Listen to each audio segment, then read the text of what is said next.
Halo pemimpin muda, selamat datang lagi di Pemimpin Level 1. Di kesempatan ini, aku akan mencoba menjawab satu pertanyaan yang sering banget ditanyain, yaitu kalau aku mau memulai kepemimpinan, aku harus mulai dari mana?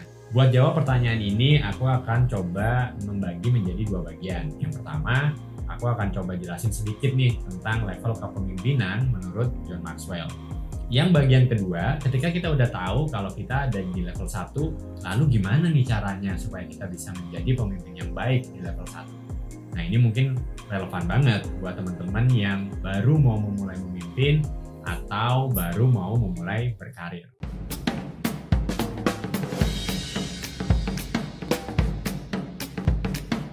Oke, yuk kita mulai bahas satu-satu ya.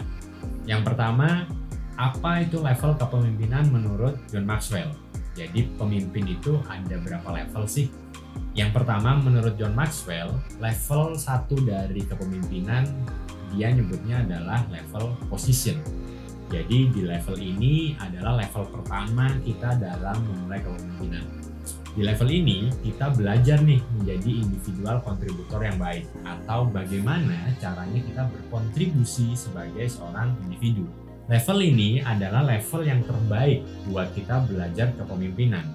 Belajar bagaimana kita menjadi followers yang baik, belajar bagaimana kita mendisiplinkan diri, dan bagaimana kita memprioritaskan mana yang penting dan tidak penting dalam kehidupan kita.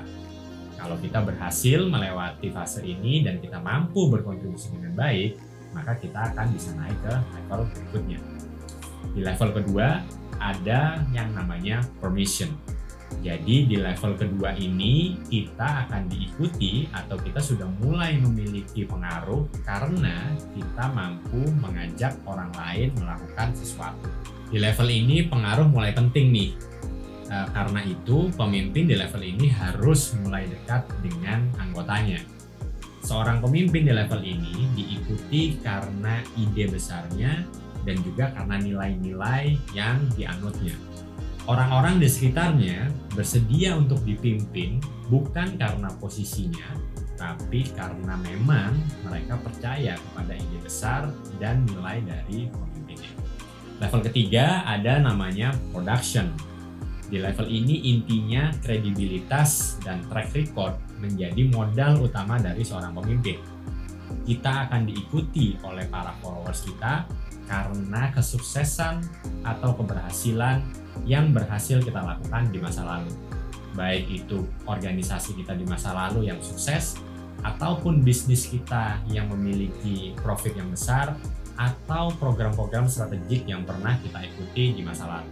Oke, ketika kita berhasil memiliki pencapaian yang baik di level 3 dan kita diikuti oleh para pengaruh kita, maka kita masuk nih ke level berikutnya, level 4. John Maxwell bilang level 4 ini namanya people development. Jadi seorang pemimpin diikuti itu karena seberapa besar pengaruhnya dia dalam melahirkan pemimpin-pemimpin berikutnya. Seberapa besar dia mau berinvestasi kepada pengembangan anggotanya. Dan seberapa besar kepemimpinan yang dimiliki oleh para anggota timnya. Kepemimpinan seseorang di level ini juga sangat dipengaruhi oleh seberapa besar atau seberapa mau dia menginvestasikan waktunya dalam membantu anggota timnya bertumbuh.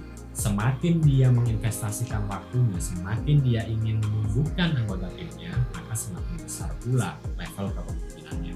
Level yang terakhir yaitu level pinnacle menurut John Maxwell. Level ini adalah level kepemimpinan yang tertinggi. Kita nggak akan bisa mencapai level ini kalau kita nggak memberikan seluruhnya pikiran, diri kita, kepentingan kita untuk kepentingan yang lebih besar daripada diri kita sendiri. Kepentingan itu bisa artinya kepentingan bangsa, kepentingan negara, agama, atau bahkan kepentingan dunia. Kepentingan yang lebih besar dari diri kita sendiri. Biasanya para nabi, para tokoh besar agama, atau para tokoh besar dunia kayak Nelson Mandela adalah contoh-contoh pemimpin di level 5 ini. Di segmen ini kita fokus aja ke pemimpin level 1. Nama segmennya aja pemimpin level 1 karena kita semua di sini masih sama-sama belajar.